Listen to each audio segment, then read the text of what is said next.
Рамазан келгенде адам баласынын көп пайда табат экен да Рамазандачы. Башка айларга караганда Рамазан айы өзгөчө бир соопко толгон ай экен да.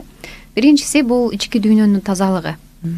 Аллах Таалам Кур'анда Бакара сүрөсүнүн 183-аятында Рамазан бизге парыз болгонунан кабар берет да. Анан ушул аятта неге силер Рамазанды тутуп атасыңар? Рамазанды силер таква болуш үчүн тутуп атасыңар деген аятта. Демек Рамазан тутуу менен биз таквачылыкка жакындайт экенбиз да. Рамазанда биз адам баласы сабырдуу болгонду үйрөтөт экен да.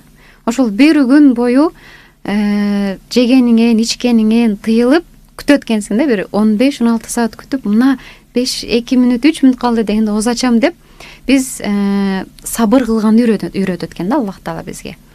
Экинчиси бул барктаганды үйрөтөт экен.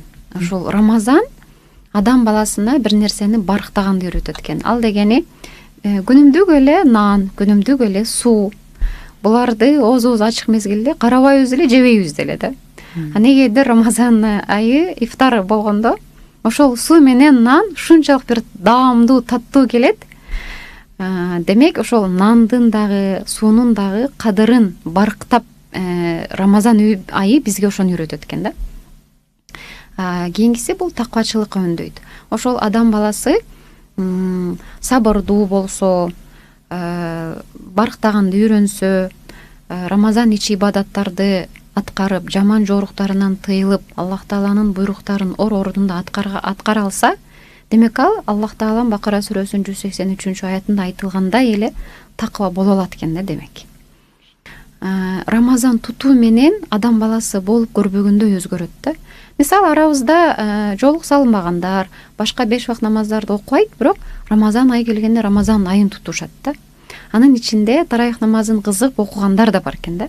Балким Аллах ошол Рамазандын урматына, окуп аткан таравихинин урматына, тутуп аткан Рамазандын урматына Аллах алардын да жүрөгүнө хидаят берип, балким Рамазан бүткөндөн кийин ал толук 5 вакыт намазга жыгылып калаттыр деген ишеничтемин да, иншалла.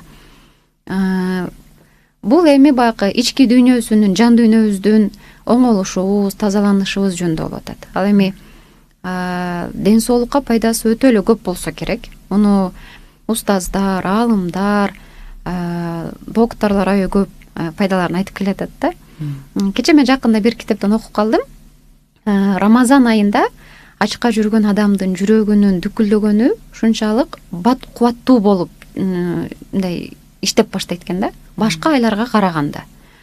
Анан бунун сыры эмнеде экен деп издеп көрсөм, башка айларда биз ашказаныбызды толтура тамак жеп тоюп алгандыгыбыз үчүн жүрөктүн соккушуна бир залалын тийгизет экен да, ашказан толо жегеничи.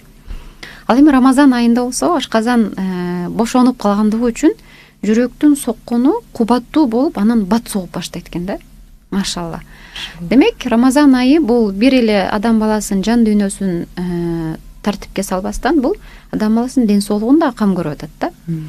12 ай бою жеп атабыз дагы, биз сүйүнбөсөк дагы Рамазан келатканда ашказаныбыз аябай сүйүнсө керек, майрамдапчы. Бир ай бою мен ошол ичимди тазалап алам, бир бошоно алам деп сүйүнсө керек ашказаныбыз. Андан сырткары адам баласы ачка кезде аябай зирек болуп калат экен. Муну өзүмдүн хафыз талабаларымдан байкадым да. Мисалы башка учурларда баягы тою жеп алып сабакка киргенде көпчүлүгү уйкусу келип, мындай ныксырап отура берет да. Ал эми Рамазанда болсо адамга бир жан кирет экен да. Ачка болгон учурда адамдын башында дагы ойлонгон клеткалар ойгонуп, зээндүү болуп баштайт экен да. Куранды бат жаттайт, зирек болуп баштайт, анан байкаганы ачылып баштайт экен да. Бул Рамазандын айтор пайдаларын айта берсек бүтпөйт да. Кур'анда дагы айтылгандай, Аллах Таалам Рамазанды мурунку коомго парыз кылгандай эле силерге дагы парыз кылдым. Рамазанды биз эмне үчүн тутуп атабыз? Ошол адеп ахлагыбызды оңдош үчүн. Аллах Тааланын буйруктарын ордунда аткарып, тыюуларынан тыйылыш үчүн. Анан эгерде биз Рамазан айын Аллахым кандай кылып буйругандай кылып аткара турган болсок, анда иншаллах өзү убада берип кеткендей таква жолуна түшө алат экенбиз да биз баарыбыз, иншалла. Машалла.